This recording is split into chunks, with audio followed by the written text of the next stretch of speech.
ડીસા શહેરના ભર બજારમાં શાકભાજીના લારી પર ઇકો ગાડી ચાલક ફરી વળતા અફરાતફરી મચી। ડીસા શહેર ભર બજારમાં ઇકો ગાડી શાકભાજીના લારીઓ પર ફરી વળતો અફરાતફરી। ડીસા શહેરની મધ્યમાં આવેલ બગીચા સર્કલથી મહારાણા પ્રતાપ ચોક એટલે કે પાટણ બાજુ ઇકો ગાડી ચાલતા અચાનક છાતીમાં દુખાવો થતા ચાલુ ગાડી પર સ્ટીયરિંગનો કાબુ ગુમાવતા રોડની સાઈડમાં ઉભેલ શાકભાજી અને ફળ ફ્રૂટની લારી ઉપર ઇકો ગાડી ચડી જતા 8 જેટલા નાના લોકોને નાની મોટી ઇજાઓ થતા અને ચાલકને છાતીમાં દુખાવો થતા તાત્કાલિક 108 એમ્બ્યુલન્સ વાનને કોલ કરતા 108 એમ્બ્યુલન્સ વાન બે ગાડી તાત્કાલિક ઘટના સ્થળે આવી અને ડ્રાઈવર તથા ઇજાગ્રસ્તોને સિવિલ હોસ્પિટલ ખાતે ખસેડ્યા અને રોડ રસ્તા પર શાકભાજી કીડાઓના ઢગલા જોવા મળ્યા।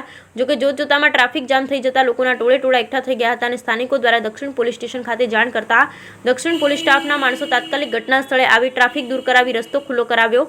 ત્યારે સિવિલ હોસ્પિટલ ખાતે લોકોના ટોળે ઉમટી પડ્યા હતા। ત્યારે શાકભાજી લારી ચાલકને વધુ ઇજાઓ થતા પાલનપુર ખાતે ખસેડવામાં આવ્યા। શાકભાજી વેચી પોતાનું રોજિંદુ જીવન ગુજારતા એક જ પરિવારના 4 લોકોને ગંભીર ઇજા થતા પોતાના પરિવાર ઉપર આફ ફાટી હોય તેવા દ્રશ્યો જોવા મળ્યા અને સૌ કોઈ લોકો ખૂબ જ ચિંતામય બન્યા। ત્યારે ઇકો ચાલક પ્રકાશભાઈ ઠાકોર રહેવાસી ઢુવા છાતીમાં દુખાવો થતા તાત્કાલિક સારવાર મળતા તેમને રાહત થઈ હતી। બ્યુરો રિપોર્ટ ભરત ઠક્કર, ડીસા, બનાસકાંઠા।